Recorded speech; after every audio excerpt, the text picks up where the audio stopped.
Assalamualaikum warahmatullahi wabarakatuh. Semangat ini. Selamat siang semuanya. Siang. Masih semangat ya?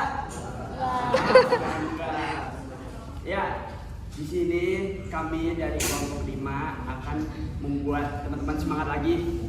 Kami ingin menjelaskan materi yang tidak kalah penting bagi untuk kalian semua.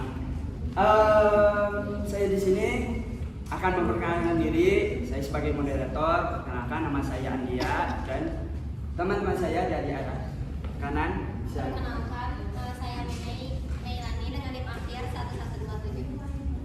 Saya dengan Sonsya dengan NIM akhir 1122.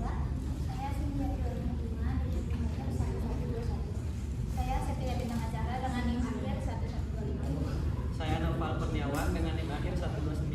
Saya Indonesia dengan NIM akhir 1130. Saya Rehan Dwi Putradira dengan NIM akhir 1124. Saya Faris Awas dengan NIM akhir 1128. Nah, ini dia yang akan menjelaskan materi kita hari ini. Tahu nggak materi kita yang akan kita bawakan hari ini apa, yo? Sumber daya sistem informasi dan komunikasi. Kita bakal bawain materi tentang sumber daya sistem informasi dan komunikasi. Semoga bisa bermanfaat untuk teman-teman semua dan mohon untuk perhatiannya. Kita mulai. Informasi dan komunikasi. Untuk teknologi informasi dan komunikasi ini bisa disingkat ICT, Information and Communication Technology. Ini adalah istilah luas yang mencakup semua teknologi untuk pengelolaan dan penyampaian suatu informasi. Dalam ICT ini tidak hanya tentang komputer dan jaringan, tetapi masih ada yaitu mencakup telepon, satelit, lalu perangkat nirkabel dan juga aplikasi-aplikasi perangkat lunak lainnya. Lalu selanjutnya ada komponen komputer. Nah, komponen komputer ini yang berfungsi sebagai komponen untuk adanya komputer itu bisa berprogram dengan baik. Adanya komponen-komponen. Yang pertama itu ada hardware atau perangkat keras. Hardware ini adalah komponen fisik komputer yang dapat kita sentuh dan dapat kita lihat. Contohnya yaitu ada keyboard. Keyboard itu untuk mengetik, mouse untuk menjalankan kursor. Terus ada printer itu buat kita apa namanya itu ya mendapatkan dokumen-dokumen secara fisik gitu kan. Kemudian di sini ada perangkat komunikasi pribadi. Nah, jadi komunikasi pribadi itu atau biasa kita sebut dengan PC merupakan alat atau mesin elektronik yang biasa digunakan oleh individu maupun organisasi-organisasi. Biasanya ini digunakannya itu untuk mengolah data, mencari atau menghasilkan informasi dan juga sebagai hiburan seperti menonton atau apapun itu. Dan lagi bisa untuk digunakan sebagai panduan untuk kerja, belajar itu sehingga menjadi lebih cepat dan efisien. Lalu ada di sini ada jenisnya juga. Tapi jenis utamanya itu terdapat ada di desktop, laptop dan juga perangkat mobile. Nah, teman-teman, cara ngebedainnya ini jenis utamanya ini cukup mudah. Jadi kita cukup mengingat aja size atau ukurannya. Kalau desktop itu yang biasa kita sebut komputer gitu ya, itu kan ukurannya itu besar. Kalau laptop itu biasanya itu sedang, dan perangkat mobile itu yang biasa bisa digenggam, misalnya itu smartphone ataupun tablet. Nah, dan pada slide ini saya akan menjelaskan implikasi kemajuan pesat teknologi informasi dan komunikasi. Adanya perkembangan pesat TIK atau teknologi informasi dan komunikasi ini membawa dampak yang signifikan dan penting bagi dunia bisnis dan masyarakat. Nah, contohnya implikasi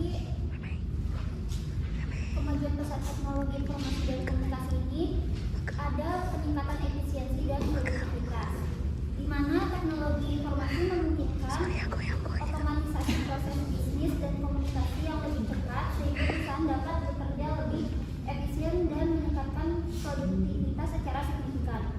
Contohnya perusahaan menggunakan sistem ERP atau Enterprise Research Planning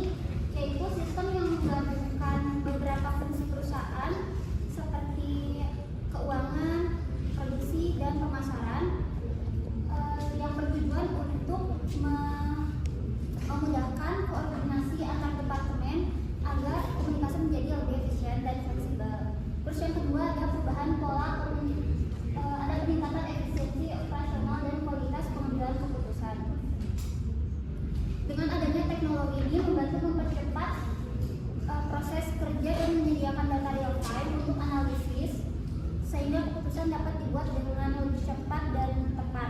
Contohnya penggunaan big data analisis untuk perusahaan retail dalam memprediksi tren penjualan dan mengatur stok barang secara optimal.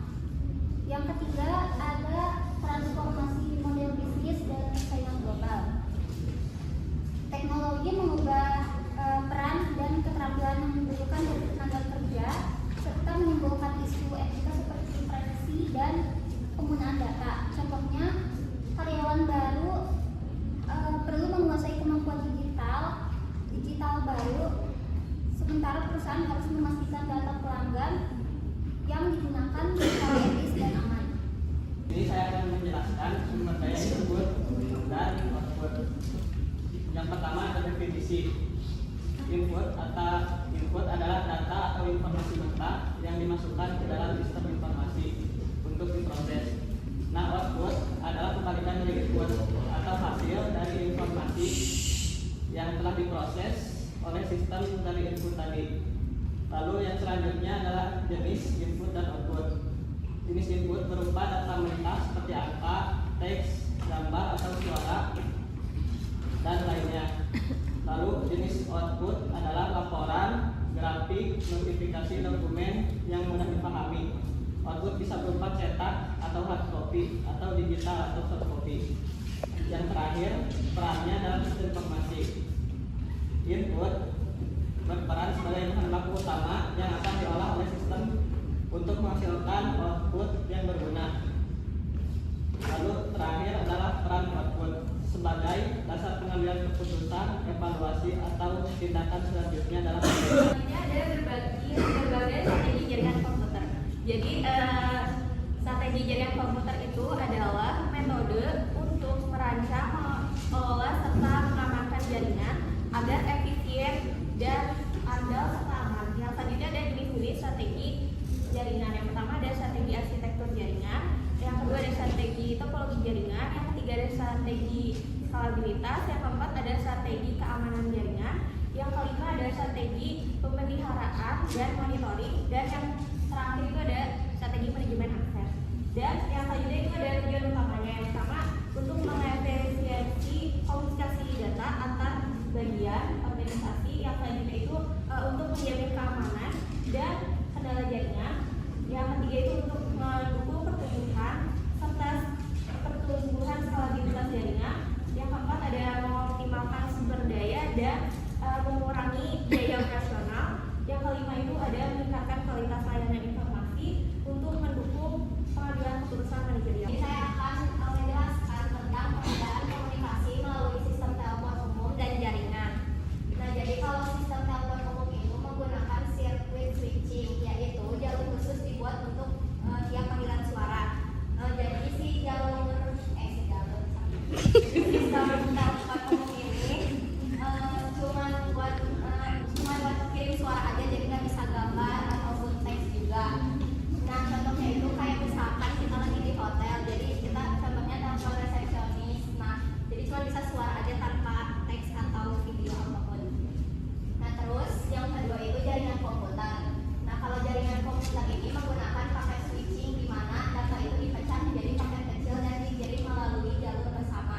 Nah, kalau jaringan komputer ini atau jaringan itu bisa mengirim suara, teks, video ataupun file. Jadi contohnya itu kayak kita Zoom. Jadi kita tuh bisa berkomunikasi secara langsung sama-sama gitu barengan. Adalah protokol jaringan. Protokol jaringan adalah aturan yang mengatur interaksi dan komunikasi komputer dalam menentukan data walaupun berbeda jaringan agar interaksi tersebut tetap efisien dan efektif. Fungsi utamanya ada menerima dan mengirim data, lalu memperbaiki error serta mengatur aliran data flow, menentukan format pesan dan memastikan kompatibilitas antar sistem. Pentingnya protokol adalah fondasi komunikasi data dalam sistem informasi dan menjamin integrasi dan keamanan jaringan, serta mendukung efisiensi dan koordinasi antara bagian organisasi. Jenis protokol umum ada protokol, fungsi, TCP dan IP, dasar komunikasi internet, HTTP, HTTPS, transfer data web, FTP, transfer file, SMTP, pengiriman email, DNS, dan penerjemah dengan domain. Baik, di sini saya menjelaskan apa aja sih perbedaan intranet, extranet, dan internet. Nah, yang pertama dari perbedaan pengertian. Kalau intranet adalah jaringan internal milik suatu organisasi atau perusahaan yang hanya dapat diakses oleh anggota internal. Selanjutnya extranet, jaringan private yang menghubungkan intranet perusahaan dengan pihak eksternal tertentu seperti supplier, mitra bisnis, atau pelanggan. Lalu yang terakhir internet. Internet adalah jaringan global publik yang menghubungkan jutaan komputer di seluruh dunia. Lalu perbedaan keamanan. Internet itu sangat tinggi karena bersifat tertutup menggunakan firewall dan autentikasi internal. Lalu selanjutnya keamanan extranet sangat tinggi tetapi perlu pengamanan tambahan seperti VPN atau Virtual Private Network atau SSL, Secure Security Layer. Nah, keamanan internet relatif rendah karena bersifat publik meski bisa diamankan dengan enkripsi. Lalu perbedaan tujuan penggunaan intranet untuk komunikasi internal, berbagi dokumen, kolaborasi antar karyawan. Lalu extranet untuk koordinasi dan kolaborasi dengan pihak luar seperti mitra, vendor, dan klien. Lalu tujuan penggunaan internet yaitu untuk pertukaran informasi dan komunikasi global.